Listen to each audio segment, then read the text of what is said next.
नमस्कार दोस्तों, silver lining classes में आपका स्वागत है।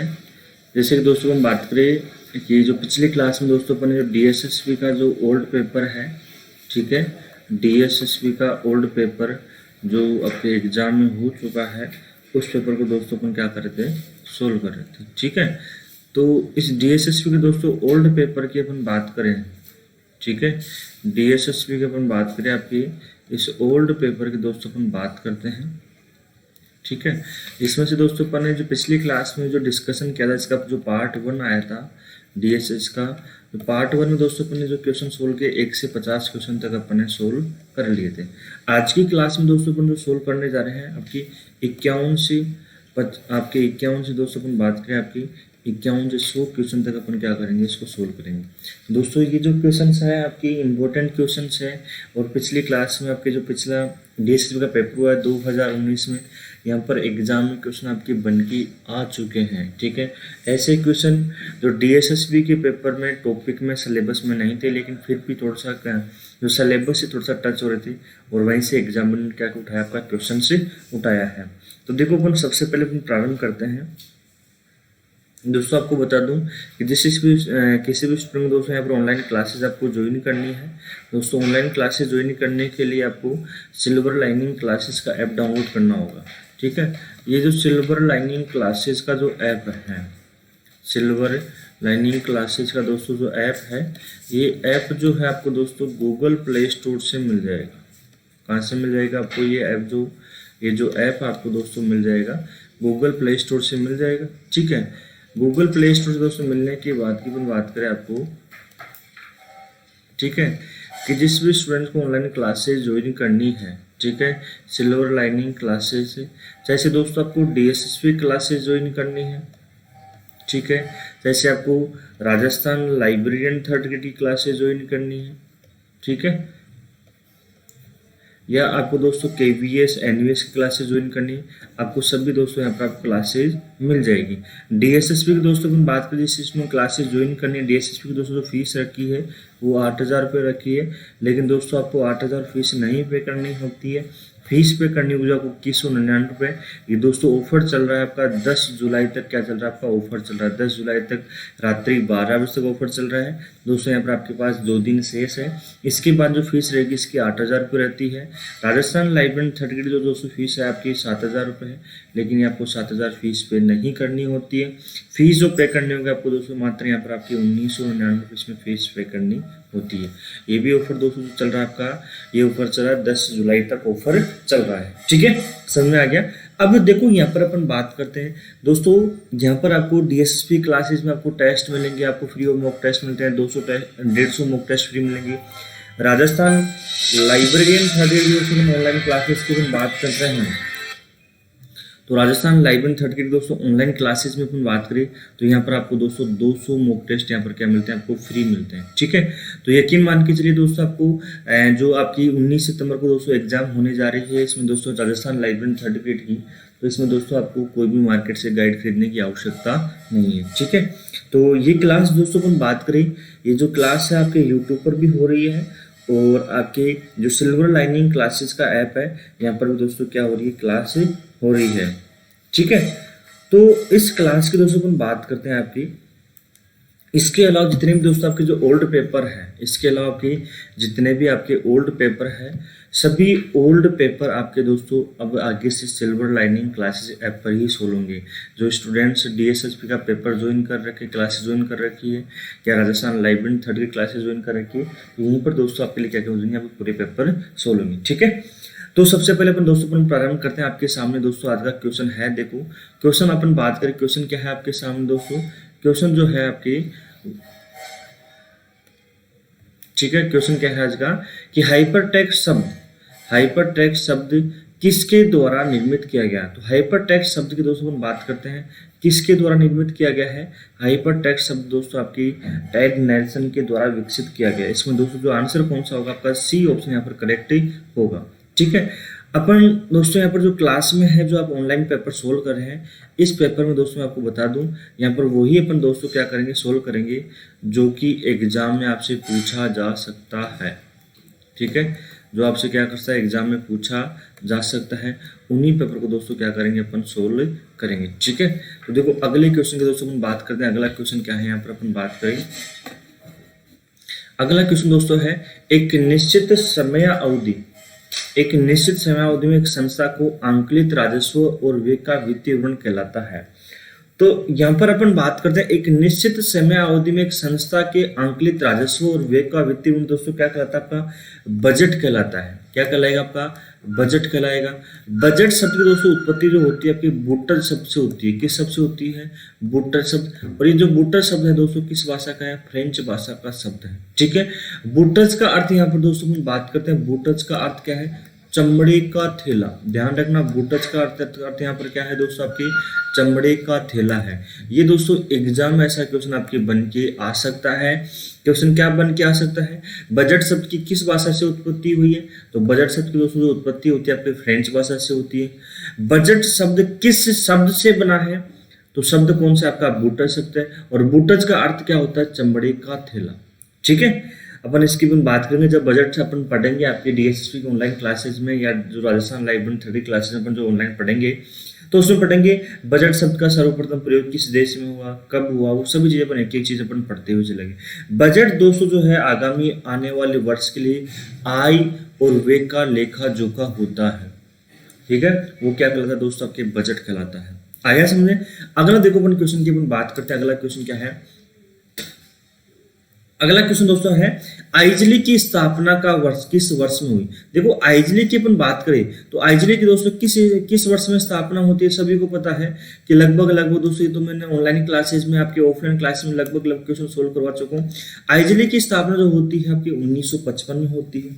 कब होती है आइजली की स्थापना, 1955 में होती है। अगर आपको डेट पूछे, क्या पूछे आपको, अगर डेट पूछे कि आइजली की स्थापना किस दिनांक को हुई है, तो आइजली की स्थापना कब होती है दोस्तों, आपके 3 सितंबर 1955 में क्या होती है, आइजली की स्थापना होती है। कहां पर होती है, आपकी कलकत्ता में होती है। देखो यहाँ पर ध्यान देना, जो आइजली दोस्तों जो है आपकी आइजली की अपन बात करें, ये किस प्रकार के पुस्तकालयों के लिए कार्य करता है आपके दोस्तों, ये करता है आपके स्पेशल लाइब्रेरीज के लिए कार्य करता है। स्पेशल लाइब्रेरीज या स्पेशल विशिष्ट पुस्तकालयों के लिए कार्य करता है। विशिष्ट पुस्तकालय के लिए दोस्तों जो कार्य करता है वो कौन करता है आपके दोस्तों, वो करता है आपकी आइजली कार्य करता है। ठीक है, अगर अपन दोस्तों अपन बात करते हैं इस आइजली का पूरा नाम क्या है, इस आइजली का पूरा नाम है Indian association for special libraries and information science, information centre. ठीक है, साइंस की जगह क्या आएगा आपका, सेंटर आएगा। ठीक है, लिखना चाहो लिख सकते हो आप। देखो इसका फुल फॉर्म लिख रहा हूं मैं। इसका फुल फॉर्म दोस्तों क्या है आपका आइजली का, इंडियन एसोसिएशन, ध्यान देना, Indian association for special libraries, for special library and information centre. ठीक है, ये दोस्तों क्या आपकी आइजली का दोस्तों क्या है आपका पूरा नाम है। ठीक है, समझ में आ गया। अगले क्वेश्चन की ओर दोस्तों अपन बढ़ते हैं। देखो अगला क्वेश्चन क्या है, अगला क्वेश्चन दोस्तों आपके सामने है सार्वभौमिक ग्रंथ पर नियंत्रण किसका एक कार्यक्रम था। तो देखो सार्वभौमिक दोस्तों अपन बात करें जो ग्रंथ पर नियंत्रण है दोस्तों, ये किसका कार्यक्रम है, ये दोस्तों आपके इफ्ला का कार्यक्रम है। ठीक है, इफ्ला की दोस्तों स्थापना कब होती है आपकी 1927 में दोस्तों क्या होती है, इफ्ला की स्थापना होती है। ठीक है, ये तो दोस्तों इफ्ला जो है आपका अपन बात करें, इफ्ला क्या है, पुस्तकालय संघों का महासंघ है। आपको एग्जाम में पूछे निम्न में से संघों का महासंघ कौन है दोस्तों, वो कौन आपके इफ्ला है। ये जो इफ्ला है दोस्तों किस प्रकार के पुस्तकालयों के लिए कार्य करता है, इफ्ला दोस्तों आपकी सार्वजनिक पुस्तकालयों के लिए कार्य करता है। सार्वजनिक पुस्तकालय के लिए जो कार्य करता है वो दोस्तों कौन करता है, आपके इफ्ला करता है।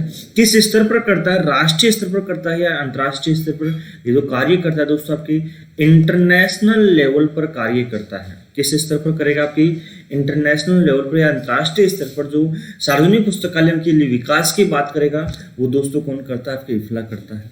आगे समझ। अगले क्वेश्चन दोस्तों बात करते हैं।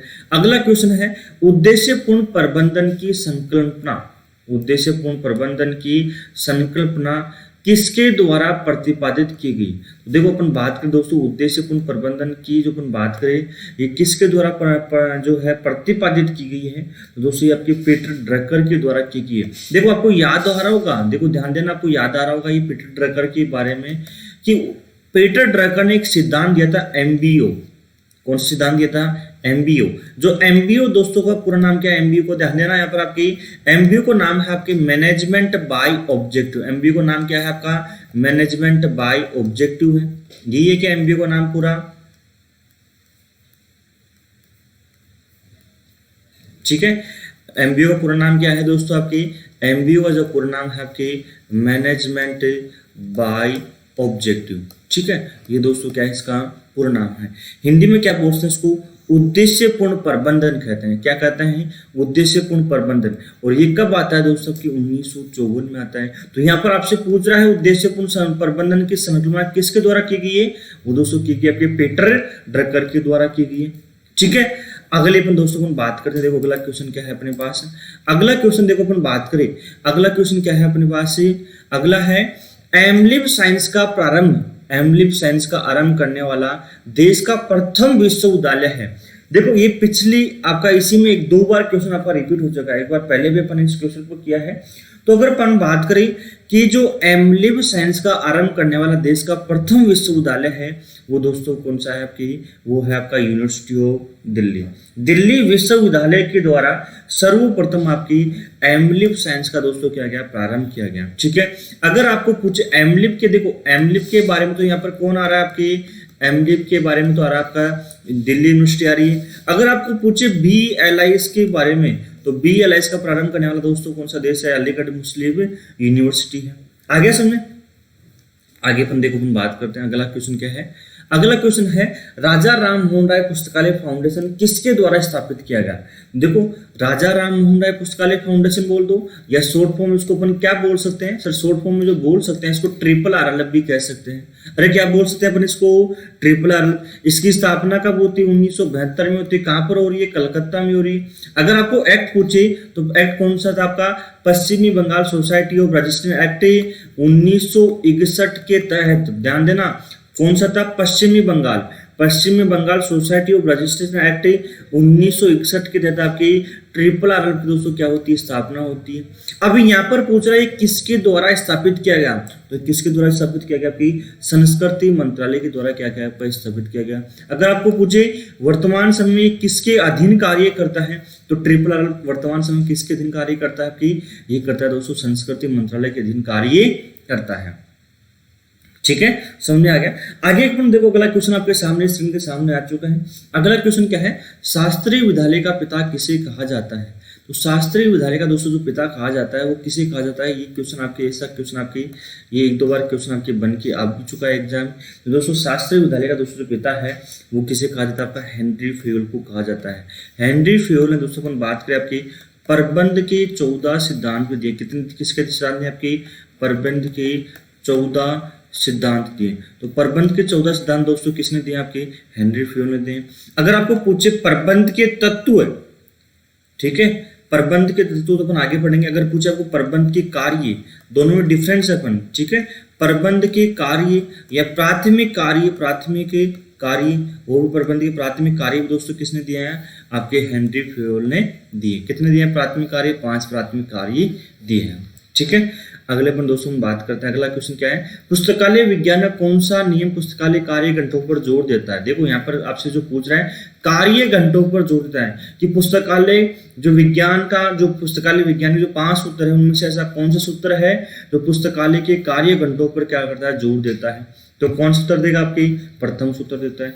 दूसरा सूत्र किस पर जोर देता है? आपके पाठक पर देता है। तीसरा सूत्र कौन सा देगा? आपकी कि प्रत्येक पुस्तक उसका पाठक मिले तो पुस्तक पर जोर देगा। चौथा आपकी पाठक का समय बचे, समय पर जोर देता है। ठीक है, जबकि अगर प्रथम सूत्र किस पर देता है? घंटों पुस्तकालय कार्य घंटों पर जोर देता है। ठीक है, समझ में आ गया। अगला क्वेश्चन देखो हम बात करते हैं। अगला क्वेश्चन क्या है? डगलस मैकग्रेगर को, क्वेश्चन क्या है दोस्तों? डगलस मैकग्रेगर को किसके लिए जाना जाता है? कौन से सिद्धांत के लिए जाना जाता है?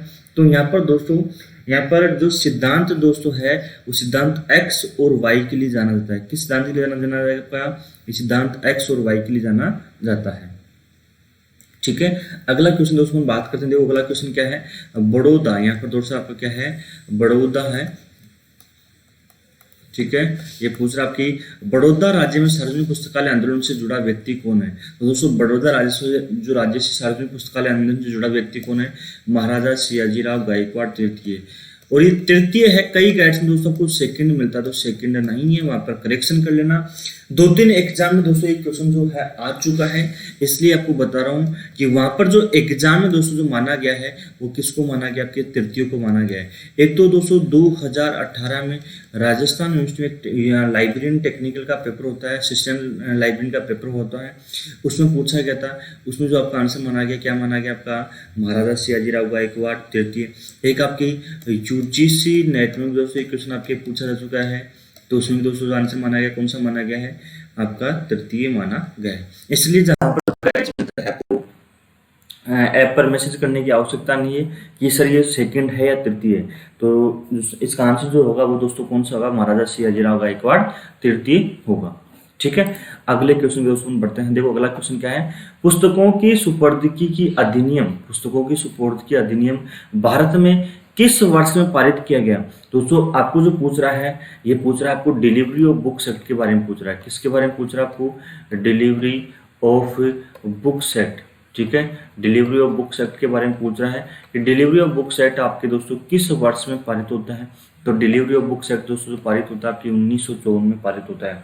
अगर यहाँ पर आपको पूछे डिलीवरी ऑफ बुक्स एक्ट किस अधिनियम के तहत पारित किया गया, अगर क्या पूछे आपको अधिनियम पूछ ले, अब क्या होगा? तो अधिनियम पूछे दोस्तों, अधिनियम क्या है आपका? यहाँ पर आप किस अधिनियम के दोस्तों ये पारित किया था? आपका अधिनियम है आपका एक्ट दोस्तों जो है आपका XXV 1867 के तहत। ठीक है, कौन सा अधिनियम है आपके दोस्तों?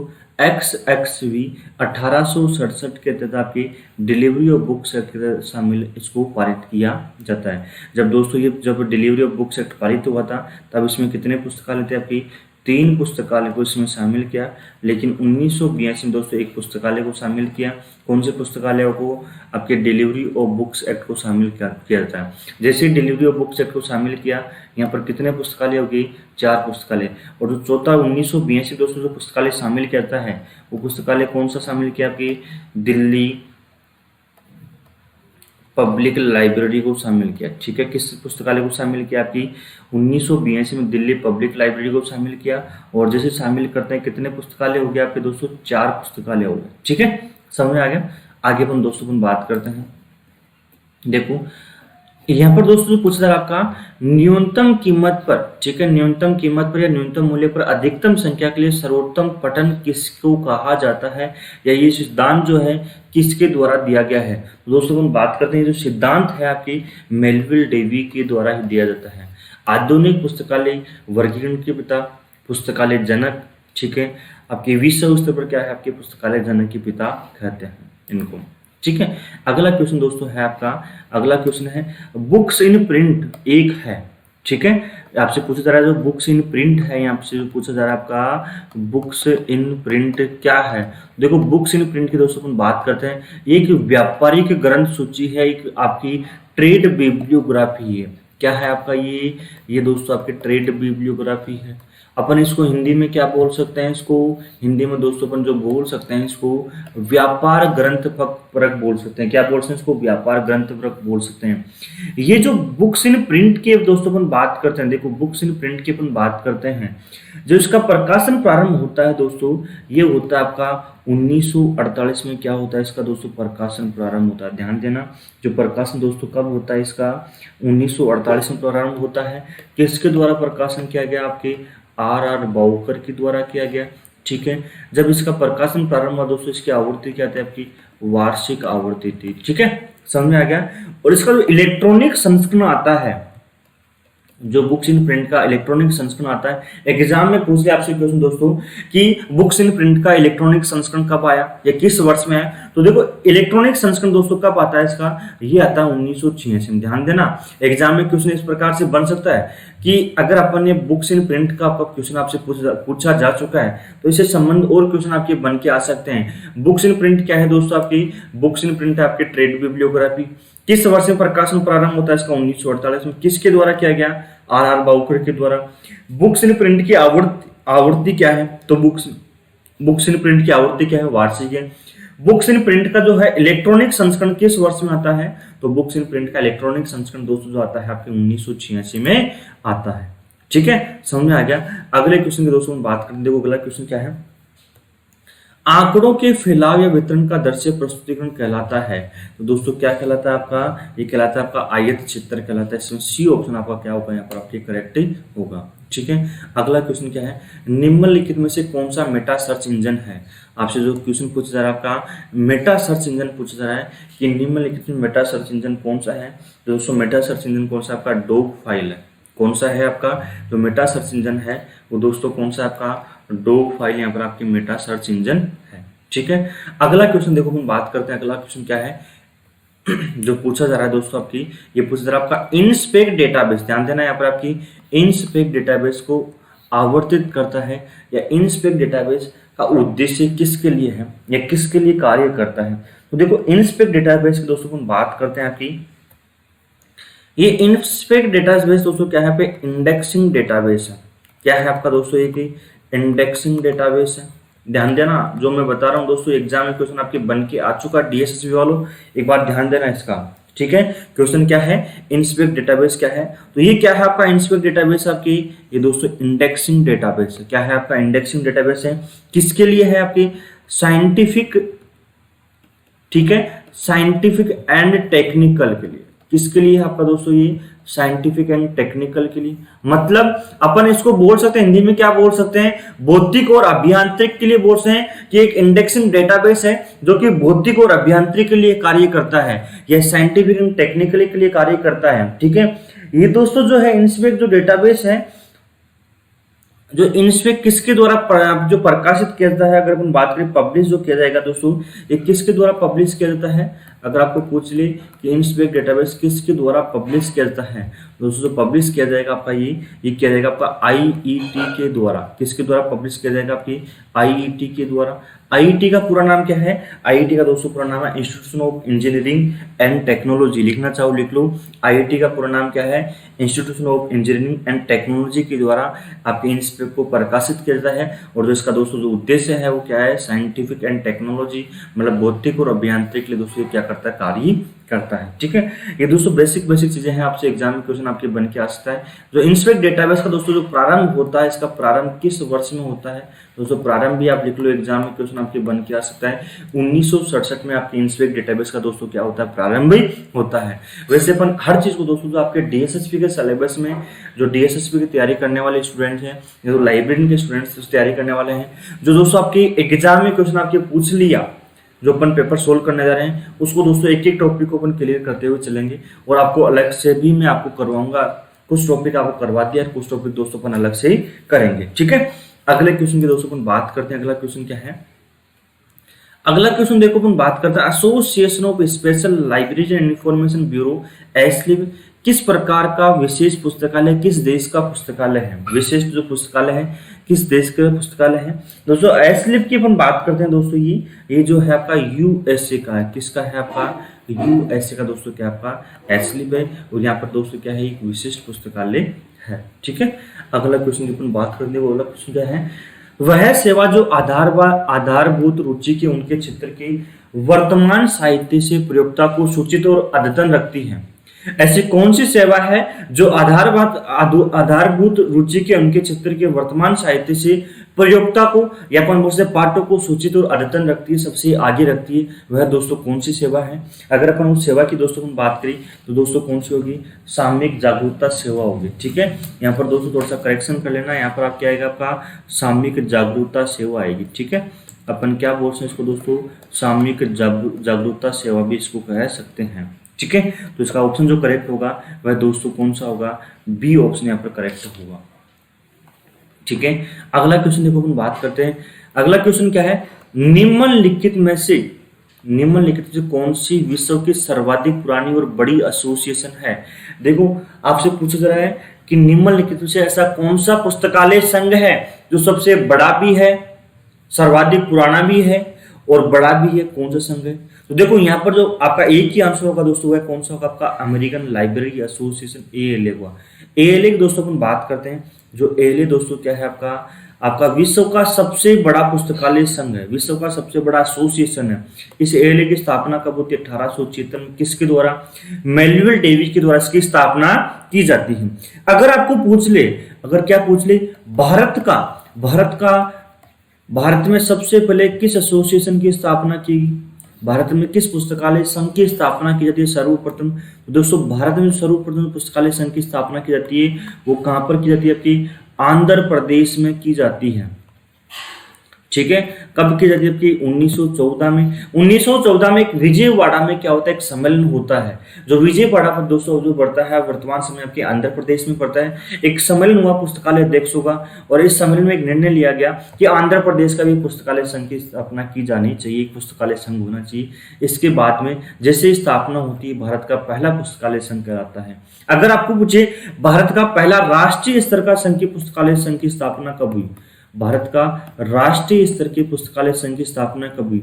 ये जो दोस्तों जो पुस्तकालय संघ की स्थापना हो रही है, ये तो किस स्तर पर हुई? आपकी राज्य स्तर पर हुई है, ध्यान देना, राज्य स्तर पर। और राष्ट्रीय स्तर पर दोस्तों किसकी स्थापना होती है? 1933 में ILA की स्थापना होती है।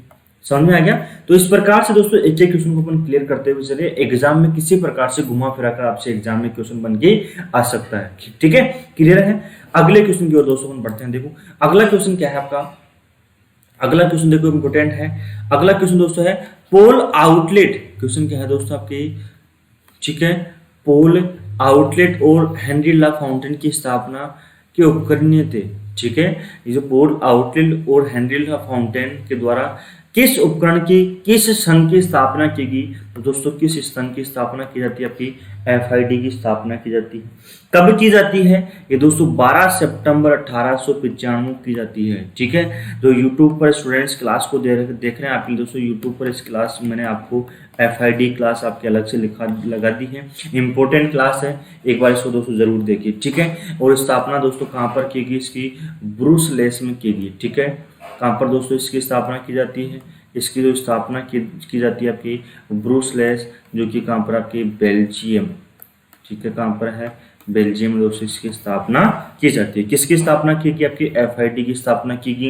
ये दोस्तों जो FID है किसके क्षेत्र में कार्य करता है? आपकी प्रलेखन के क्षेत्र में कार्य करता है। ठीक है, अगले क्वेश्चन की ओर दोस्तों अपन बढ़ते हैं। देखो अगला क्वेश्चन अपने पास क्या है? नई अनुसंधान तकनीकी और उपकरणों का विवरण देने वाला मूल वैज्ञानिक दस्तावेज कहलाता है। दोस्तों क्या कहलाता है? जल्दी से एक बार इसमें बताइए, इसका आंसर क्या होगा कि ये किस प्रकार के सूचना स्रोत में आता है? ठीक है, तो अगर हम बात करें दोस्तों किस प्रकार के सूचना स्रोत में आता है, आपके पास जो सूचना स्रोत है दोस्तों यहाँ पर आपकी प्राथमिक है, द्वितीयक है, तृतीयक है। तो यहाँ पर जो नए अनुसंधान होते हैं, तकनीकी होते हैं, उपकरण होता है, विवरण होता है, वैज्ञानिक दस्तावेज, ऐसे दस्तावेज, ऐसे उपकरण, ऐसी सूचना जो कम से कम लोगों के पास उपलब्ध होती है, वो दोस्तों किस में आती है? आपकी प्राथमिक सूचना स्रोत में आती है। ठीक है, तो इसका आंसर सही होगा दोस्तों, कौन सा होगा आपका? इसका B ऑप्शन, C ऑप्शन यहाँ पर आपका करेक्ट होगा। अगला क्वेश्चन है, एक प्रकाशन जो वार्षिक रूप से कथनात्मक, सांख्यिकी या डायरेक्टरी के रूप में अद्यतन सूचना के उद्देश्य से जारी किया जाता है, वह दोस्तों क्या कहलाता है? तो दोस्तों अपन बात करें दोस्तों क्या कहलाएगी? आपकी ईयर बुक कहलाएगी। इसमें आपका जो आंसर होगा वह आपका B ऑप्शन यहाँ पर आपका करेक्ट होता है। ठीक है, अगला क्वेश्चन है, भारत में national catalogue of scientific serials है। तो भारत में national catalogue of scientific serials है, वो दोस्तों क्या आपका दृष्टांत डेटाबेस है। इसका A ऑप्शन यहाँ पर आपका करेक्ट होगा। ठीक है, अगले क्वेश्चन की ओर दोस्तों बढ़ते हैं। अगला क्वेश्चन है, डेवी दशमलव वर्गीकरण पहली बार किस वर्ष में प्रकाशित की गई? दोस्तों अपन बात करिए 1876 में। आपको पूछे विश्व की पहली वर्गीकरण कौन सी है? क्वेश्चन क्या पूछे दोस्तों? विश्व की पहली वर्गीकरण कौन सी है? तो दोस्तों विश्व की जो पहली वर्गीकरण है वो भी कौन सी है? आपकी DDC। किसके द्वारा प्रकाशित किया है? आपकी मेलविल डेवी के द्वारा। ठीक है, तो इस प्रकार के दोस्तों क्वेश्चन आपके बन के आ सकते हैं। ठीक है, अगला क्वेश्चन दोस्तों हम बात करते हैं शब्दकोश कैटलॉग। देखो ध्यान देना, इंपॉर्टेंट है। शब्दकोश कैटलॉग के लिए नीम 1876 में किसके द्वारा प्रकाशित किए गए? तो दोस्तों किसके द्वारा प्रकाशित किया गया? आपकी सीए कटर के द्वारा किया गया। इसका पूरा नाम क्या है? सीए कटर का चार्ल्स एमी, ठीक है, चार्ल्स एमी कटर। ये दोस्तों क्या है? आपकी सीए कटर का पूरा नाम, ठीक है। अगले क्वेश्चन की दोस्तों हम बात करते हैं। अगला क्वेश्चन दोस्तों हम बात करें, अगला क्वेश्चन क्या है? अलमारी सूची। देखो ध्यान देना, अगला क्वेश्चन क्या है? अलमारी सूची के उद्देश्य से प्रयोग की जाती है। किस उद्देश्य से प्रयोग की जाती है आपकी अलमारी सूची? दोस्तों आपकी किस उद्देश्य के लिए प्रयोग की जाती है? आपकी भंडार सत्यापन के लिए की जाती है। किसके लिए? आपकी भंडार सत्यापन के लिए। देखो भंडार सत्यापन को इंग्लिश में क्या बोलते हैं? स्टॉक वेरिफिकेशन कहते हैं। अरे क्या बोलेंगे इसको अपन? भंडार सत्यापन को स्टॉक वेरिफिकेशन कहते हैं।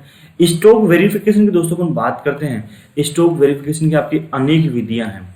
कौन सी आपकी अनेक विधियां हैं? जैसे दोस्तों अपन बात करते हैं आपकी नमूना विधि भी है, ठीक है, नमूना विधि भी अपन पढ़ते हैं।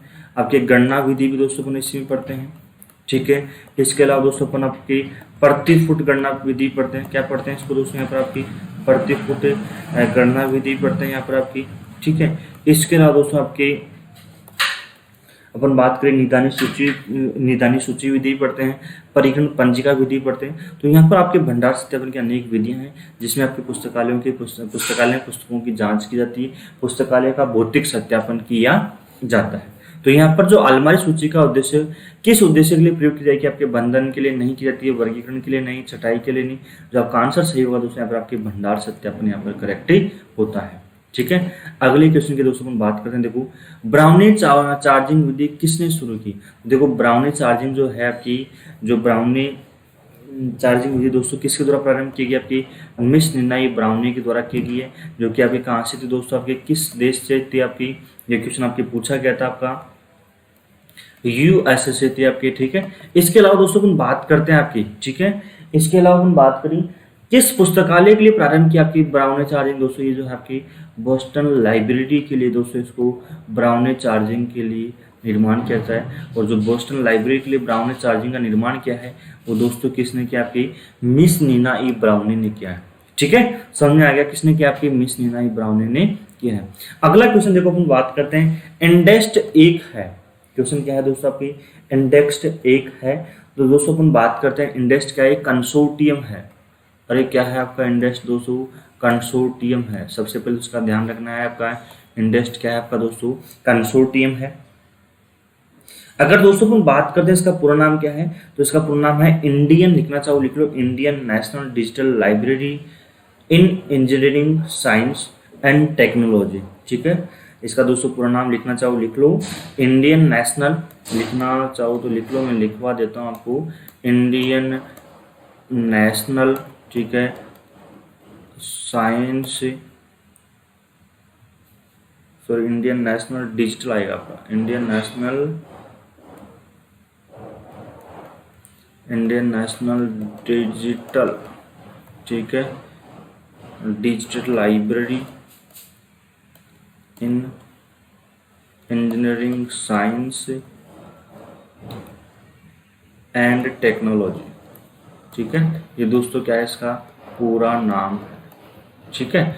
इतना सा ध्यान रखना है। जो प्रारंभ किया गया दोस्तों किसके द्वारा प्रारंभ किया गया? आपकी ये जो प्रारंभ किया जाता है आपका MHRD, ठीक है, ministry of human resources development, इसके द्वारा प्रारंभ किया जाता है। और कब प्रारंभ किया गया दोस्तों? आपकी ये जो प्रारंभ किया जाता है आपकी 2003 में इसको प्रारंभ किया जाता है। इसका दोस्तों जो आंसर होगा जल्दी से बताइए, इसका आंसर क्या होगा? ये जो इंडेस्ट है दोस्तों एक पुस्तकालय संकाय है। क्या है? पुस्तकालय संकाय। इसका ए ऑप्शन दोस्तों यहाँ पर आपका करेक्ट होगा। अगला क्वेश्चन दोस्तों हम बात करते हैं। देखो अगला क्वेश्चन क्या है? विषय कैटलॉग है, एक है। तो विषय कैटलॉग की दोस्तों हम बात करते हैं, आपकी विषय कैटलॉग क्या है? तो दोस्तों विषय कैटलॉग की हम बात करते हैं, यह दोस्तों विषय प्रविष्टियों का कैटलॉग होता है। क्या होता है? आपका विषय प्रविष्टियों का कैटलॉग होता है, ठीक है। अगले क्वेश्चन की दोस्तों हम बात करते हैं, निम्नलिखित में से कौन से एक इनपुट डिवाइस नहीं है? तो इनपुट डिवाइस के बारे में पूछ रहा है। तो देखो यहाँ पर इनपुट डिवाइस नहीं है, वो कौन सा नहीं है दोस्तों? हम बात करते हैं आपकी प्रिंटर क्या नहीं है आपके दोस्तों? इनपुट डिवाइस नहीं है। बाकी के दोस्तों बच के आपके कीबोर्ड दोस्तों इनपुट डिवाइस है, माउस इनपुट डिवाइस है, टच स्क्रीन इनपुट डिवाइस है। जबकि प्रिंटर दोस्तों क्या है आपका? प्रिंटर दोस्तों क्या है आपका? आउटपुट डिवाइस है। प्रिंटर क्या है आपका? आउटपुट डिवाइस है, ठीक है। समझ में आ गया। अगले क्वेश्चन की ओर दोस्तों तुम देखो।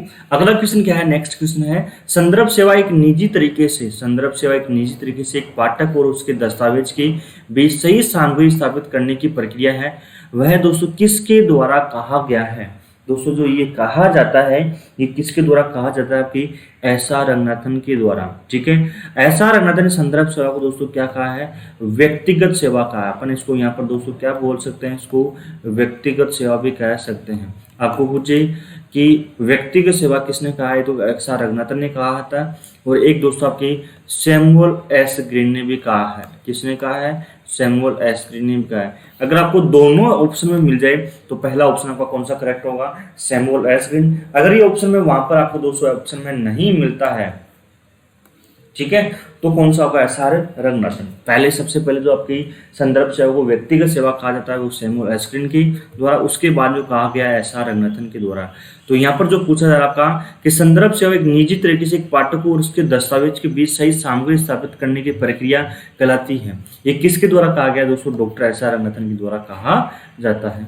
ठीक है, अगले क्वेश्चन को दोस्तों देखो। अगला क्वेश्चन क्या है, अगला क्वेश्चन है पुस्तकालय प्रदर्शनी का एक रूप मानी जाती है। तो पुस्तकालय प्रदर्शनी दोस्तों किसका रूप मानी जाती है, अगर अपन बात करें तो दोस्तों पुस्तकालय प्रदर्शनी जो है, पुस्तकालय लाइब्रेरी डिस्प्ले है, इसको अपन क्या बोलते हैं, लाइब्रेरी डिस्प्ले भी कह सकते हैं। कि पुस्तकालय में जो लाइब्रेरी डिस्प्ले जो किया जाता है, ये किसका रूप मानी जाती है, तो दोस्तों पुस्तकालय की विस्तारण सेवा, पुस्तकालय का इसके माध्यम से क्या होता है, विस्तार होता है। अगर पुस्तकालय में पुस्तकों का विस्तार कर रहे हो, पुस्तकालय में पुस्तकों का प्रदर्शन कर रहे हो, अगर कोई पाठक पुस्तक को देखकर क्या हो रहा है, आकर्षित हो रहा है, तो यहाँ पर क्या होगा दोस्तों, पुस्तक का प्रयोग होगा, पुस्तक का उपयोग बढ़ेगा। और पुस्तक का उपयोग बढ़ रहा है तो दोस्तों क्या हो रहा है, पुस्तकालय का उपयोग ही बढ़ रहा है। तो ये पुस्तकालय जो प्रदर्शनी दोस्तों क्या कहलाती है आपकी, ये पुस्तकालय प्रदर्शनी कहलाती है। देखो अगले क्वेश्चन की दोस्तों हम बात करते हैं। अगला क्वेश्चन क्या है, एक सुपरिभाषित कार्य विवरण के साथ स्थितियों में सही बैठाने के लिए एक संगठन में लोगों कार्य लगाना कहलाता है। तो दोस्तों क्या कहलाता है, अगर अपन बात करें वो दोस्तों क्या कहलाएगी, आपकी भर्ती कहलाती है। ठीक है, क्या कहलाएगी, आपकी भर्ती कहलाएगी। इसमें जो आंसर होगा वो दोस्तों क्या कहलाएगा, आपका ए ऑप्शन यहाँ पर करेक्ट होगा। ठीक है, अगले क्वेश्चन की दोस्तों बात करते हैं। अगला क्वेश्चन क्या है, कर्नाटक जन पुस्तकालय अधिनियम किस वर्ष में पारित किया गया। तो दोस्तों अपन बात करते हैं कर्नाटक जो जन पुस्तकालय है, ये किस वर्ष में दोस्तों पारित किया गया है, ये आपके 1965 में पारित किया जाता है। ठीक है, जन का मतलब सार्वजनिक पुस्तकालय अधिनियम किस वर्ष में पारित किया गया, आपकी 1965 में इसको पारित किया जाता है। ठीक है, अगला क्वेश्चन देखो अपन बात करते हैं। अगला क्वेश्चन यहाँ पर अपने पास क्या है, संदर्भ सेवा है। क्या पूछ रहा है अपन को दोस्तों, ये संदर्भ सेवा है। तो संदर्भ सेवा क्या है, सही पुस्तक चुनने में पाठक की सहायता करती है। तो यहाँ पर दोस्तों जो सही आंसर होगा वह होगा सही पुस्तक चुनने में पाठक की सहायता करती है। बी ऑप्शन आपका दोस्तों यहाँ पर क्या होता है, करेक्ट होता है। ठीक है, अगला क्वेश्चन अपन बात करते हैं, लेक्सिकॉन से किससे संदर्भित है। दोस्तों लेक्सिकॉन जो है शब्दकोश को संदर्भित करती है, डिक्शनरी को संदर्भित करती है। अरे किसको करती है, शब्दकोश को, या अपन क्या बोल सकते हैं, डिक्शनरी को दोस्तों क्या करती है, आपकी संदर्भित करती है। जो आंसर करेक्ट होगा वो दोस्तों क्या होगा, यहाँ पर आपके बी ऑप्शन यहाँ पर करेक्ट होगा। अगला क्वेश्चन दोस्तों हम बात करते हैं, आपके सामने स्क्रीन के सामने आ चुका है। क्वेश्चन क्या बोल रहा है, इलेक्ट्रॉनिक दस्तावेज है। तो इलेक्ट्रॉनिक दस्तावेज क्या कहते हैं, इलेक्ट्रॉनिक रूप में भंडारित दस्तावेजों का एक संकलन होता है, एक संग्रहण होता है। ठीक है, तो यहाँ पर दोस्तों आपका जो आंसर करेक्ट होगा वह होगा आपका ए ऑप्शन यहाँ पर आपका करेक्ट होगा। ठीक है, अगला दोस्तों अपन बात करते हैं क्वेश्चन की, अपन बात करी। अगला क्वेश्चन है, सूचना की आवश्यकता कब है, इसे पहचानने की योजना आवश्यक है, सूचना का पता लगाने, मूल्यांकन करने और प्रयोग करने की योग्यता क्या कहलाती है। दोस्तों क्या कहलाती है, आपकी सूचना साक्षरता कहलाती है। ये सूचना साक्षरता का जो प्रयोग होता है दोस्तों 1974 में होता है। और किसके द्वारा किया गया, आपकी पॉल जी जूरोकवास्की के द्वारा किया गया, जूरो, ठीक है, पॉल जी जूरोकवास्की के द्वारा दोस्तों इसका सर्वप्रथम प्रयोग किया गया। ठीक है, ये भी दोस्तों आपको ध्यान रखना है। ठीक है, अगर आपको पूछे इलेक्ट्रॉनिक सोसाइटी का प्रयोग करने वाला व्यक्ति कौन है, इलेक्ट्रॉनिक सोसाइटी का, ये भी एग्जाम में क्वेश्चन आपके बन के आ चुका है। तो इलेक्ट्रॉनिक सोसाइटी का शब्द प्रयोग कौन करने वाला, पॉल जी जूरोकवास्की। कब किया है, 1974 में। यह सूचना साक्षरता को अपन क्या बोलते हैं, इलेक्ट्रॉनिक सोसाइटी भी कहते हैं। आगे समझो। ठीक है, अगले क्वेश्चन की अपन दोस्तों और बढ़ते हैं। अगला क्वेश्चन क्या है, आंकड़ा प्रसंस्करण के लिए कंप्यूटर प्रणाली पर प्रयुक्त निर्देशों का एक समुच्चय या कार्यक्रम कहलाता है। दोस्तों क्या कहलाता है आपका, अगर अपन बात करें आंकड़ा प्रसंस्करण के लिए कंप्यूटर की प्रणाली पर प्रयुक्त निर्देशों का समुच्चय या कार्यक्रम कहलाता है, ये कहलाता है दोस्तों आपके सॉफ्टवेयर कहलाता है। ठीक है, अगले क्वेश्चन दोस्तों हम बात करते हैं। देखो अगला क्वेश्चन क्या है, अगला क्वेश्चन है नेमोनिक्स का अर्थ है। तो नेमोनिक्स का दोस्तों यहाँ पर जो अर्थ है वो होता है याद करना होता है। क्या होता है, याद करना होता है। ठीक है, अगला क्वेश्चन की दोस्तों हम बात करते हैं। देखो अगला क्वेश्चन क्या है, इंटरनेट क्या है। तो दोस्तों इंटरनेट क्या है, विश्व भर में फैला नेटवर्कों का नेटवर्क है। अगर यहाँ पर आपका यहाँ पर ये नहीं आता, अभी विश्व भर में नहीं आता। ठीक है, क्या नहीं आता, देखो यहाँ पर ये जो आपका हाईलाइट कर रहा हूँ ये नहीं आता, विश्व भर में फैला नेटवर्क तो नहीं आता। तो क्या होता आपका आंसर, क्या होता, तो आंसर होता आपका नेटवर्कों का नेटवर्क होता। तो अपन इसको बोल सकते हैं इंटरनेट जो है आपका ये नेटवर्कों का नेटवर्क होता है। ठीक है, अगले क्वेश्चन की अपन दोस्तों हम बात करते हैं। एक बार जल्दी से दोस्तों इसका आंसर दीजिए। आंसर क्या होना चाहिए, यूडीसी अंकन प्रणाली होती है।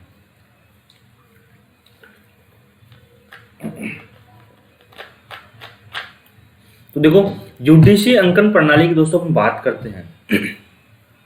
ये किस प्रकार की अंकन प्रणाली होती है, अपन बात करते हैं यूडीसी की।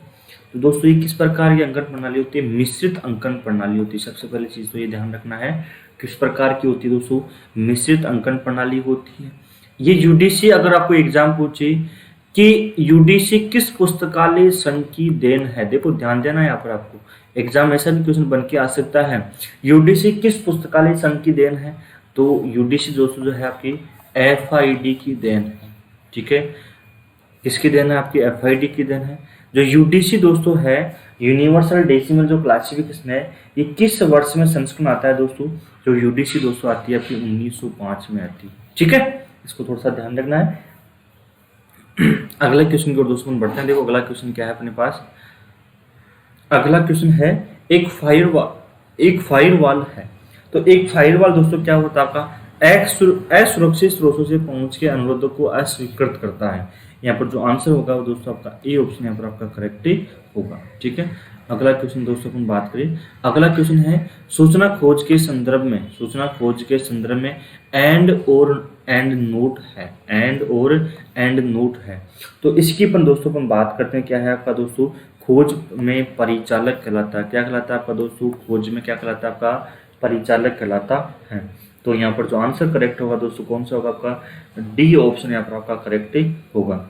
ठीक है, अगला क्वेश्चन की अपन बात कर, देखो अगला क्वेश्चन क्या है, संक्षेप अक्षर पोस्ट कोड में अक्सर पी हेतु आता है, या किसके लिए प्रयोग होता है। जो पोस्ट कोड शब्द है, पोस्ट कोड शब्द में पी जो होता है किसके लिए प्रयोग होता है दोस्तों, जो पोस्ट कोड शब्द में जो पी होता है वो प्लानिंग के लिए होता है। किसके लिए प्रयोग होता है, और जो पोस्ट कोड शब्द दोस्तों 1937 में दिया गया है। कब दिया गया है, 1937 में दिया गया है। किसके द्वारा दिया गया है, लूथर गुलिक, किसके द्वारा दिया गया है दोस्तों, आपकी लूथर गुलिक। और उनके सहायक कौन है, इनके सहायक दोस्तों उरोरिक है। ठीक है, इनके द्वारा दोस्तों इसको दिया जाता है। ठीक है, समझ में आ गया, लूथर गुलिक और इनके सहायक का नाम क्या है दोस्तों, उरोरिक है। इस व्यक्ति के दोस्तों द्वारा ये क्या कर दिया जाता है। ठीक है, अगले क्वेश्चन के दोस्तों पढ़ते हैं। अगला क्वेश्चन क्या है, यदि एक पुस्तकालय बजट इसकी परवाह नहीं करता है कि पूर्व में क्या हुआ है, वर्तमान गति पर जोर देता है, तो दोस्तों क्या कहलाता है, सबसे इजी क्वेश्चन है। तो दोस्तों क्या कहलाता है आपका, शून्य आधारित बजट कहलाता है। ठीक है, शून्य आधारित बजट दोस्तों जेबीपीएस दोस्तों किस वर्ष में आता है आपका, 1970 में आता है। ठीक है, इस बजट को दोस्तों नए वर्ष में नई सिरे से नया बजट तैयार किया जाता है दोस्तों, क्या कहलाता है आपका, शून्य आधारित बजट कहलाता है। पिछले वर्ष में जितने भी खर्चे हुए आपके संस्थान जो भी खर्चे किए हैं, जो भी आपके लाभ हुआ है, जो भी घाटा हुआ है, उन सभी खर्चों को भूलकर नई सिरे से नया बजट नए वर्ष में तैयार किया जाता है दोस्तों, वो क्या कहलाता है आपका, शून्य आधारित बजट कहलाता है, जो कि 1970 में आता है। ठीक है, अगला क्वेश्चन दोस्तों हम बात करते हैं। अगला क्वेश्चन क्या है अपने पास, अगला क्वेश्चन है कौन से आईएसबीएन के भाग नहीं है।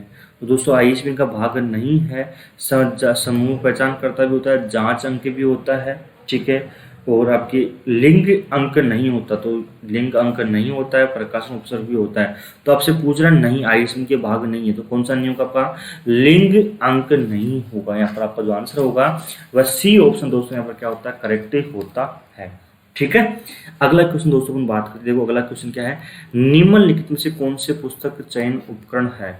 तो निम्नलिखित में से कौन से पुस्तक चयन उपकरण है, अगर अपन बात करें, प्रकाशन कैटलॉग भी होता है, पुस्तक विक्रेता सूची भी होती है, राष्ट्रीय ग्रंथ सूची भी होती है, नेशनल बिब्लियोग्राफी होती है। तो यहाँ पर दोस्तों क्या ऑप्शन आ जाएगा आपका, ऑल ऑफ दीज आ जाएगा, डी ऑप्शन होगा यहाँ पर सभी। यहाँ पर दोस्तों क्या है, पुस्तक चयन के उपकरण है। जब पुस्तकालय में पुस्तक आप क्या करते हो, पुस्तक खरीदने की प्लानिंग बनाते हो, तो सबसे पहले पुस्तकालय में क्या होता है, आपको पुस्तकों का चयन करना होता है, बुक सिलेक्शन करना होता है। पुस्तक चयन को अपन क्या बोल सकते हैं, बुक सिलेक्शन भी कह सकते हैं। तो सबसे पहले क्या करना होगा, आपको बुक सिलेक्शन करना होगा। तो जो बुक सिलेक्शन दोस्तों आप जो करते हो निम्न माध्यमों से कर सकते हो, प्रकाशन कैटलॉग के माध्यम से, पुस्तक विक्रेता सूची के माध्यम से, राष्ट्रीय ग्रंथ प्रक या नेशनल बिब्लियोग्राफी के माध्यम से। दो ऑप्शन जो सही होता है वो दोस्तों आपका डी ऑप्शन आपका करेक्ट होता है। अगला क्वेश्चन दोस्तों क्या है, डिक्टोमी किसको संदर्भित करता है। तो डिक्टोमी दोस्तों किसको संदर्भित करता है, आपकी द्विविभाजन को संदर्भित करता है, दो में विभाजन करता है। ठीक है, डिक्टोमी जो है द्विविभाजन को क्या करता है, संदर्भित करता है। दोस्तों जो अपन ने डीएसएसपी का दोस्तों जो पेपर 16 अपने प्रारंभ किया था, इस पेपर को दोस्तों अपन समाप्त करते हैं। आपके डीएसएसपी का पेपर का सोल्व कर चुके हैं। ये दोस्तों जो पेपर होता है, ये जो पेपर हुआ था आपका डीएसएसपी जो अपन ने सोल्व किया है 21/08/2019 को दोस्तों इस पेपर को अपन ने सोल्व किया था। ठीक है, इस पेपर को जो अपन ने सोल्व किया है 21/08/2019 को इसको सोल्व किया है। इसको दो पार्ट में सोल्व किया है, पार्ट 1 और पार्ट 2। ठीक है, ये भी ध्यान रखना है, दोनों पार्ट दोस्तों आपको देखना है। इसके अलावा दोस्तों आपको डीएसएसपी की आपको क्लासेस ज्वाइन करनी है, या राजस्थान लाइब्रेरियन 30 की क्लासेस ज्वाइन करनी है। ये क्लासेस दोस्तों आप सिल्वर लाइनिंग क्लासेस का ऐप डाउनलोड कीजिए, यहाँ पर दोस्तों आपको पूरी क्लासेस आपको मिल जाएगी। ठीक है, अभी ऑफर चल रहा है इस पर, दोस्तों ऑफर का क्या उठाइए, लुत्फ उठाइए। ठीक है, दूसरी बात दोस्तों बता दूं, अब जो जितने भी पेपर सोल्व होंगे वो सभी पेपर दोस्तों कहाँ पर करेंगे, अपन जो दोस्तों जो सोल्व करने जा रहे हैं आपकी, अब जो सभी पेपर जो लगभग आपके 30 प्लस पेपर अपन सोल्व करेंगे, वो दोस्तों सिल्वर लाइनिंग क्लास ऐप पर ही आपकी क्लासेज होगी। ठीक है, तो धन्यवाद दोस्तों, राम राम, जय हिंद, जय भारत।